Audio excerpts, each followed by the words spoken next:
এই সেই গদাধর অঙ্গন, মায়াপুরে গদাধর অঙ্গন। এইখানেই গদাধর পণ্ডিতের, যিনি রাধাশক্তি মাধব মিশ্রের গৃহ আলো করে অবতীর্ণ হয়েছিলেন। এইখানেই মহাপ্রভুর পড়াশোনা, খেলাধুলার নিত্য সঙ্গী ছিলেন।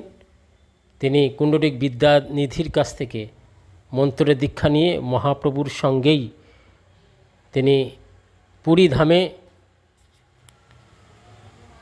ভজন করেছিলেন এবং তোটা গোপীনাথের সেবা করে গোপীনাথের সঙ্গে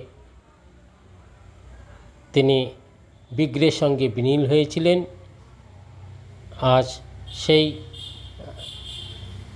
গদাধর পণ্ডিতের আবির্ভাব। জয় হোক গদাধর পণ্ডিত কি জয় হোক।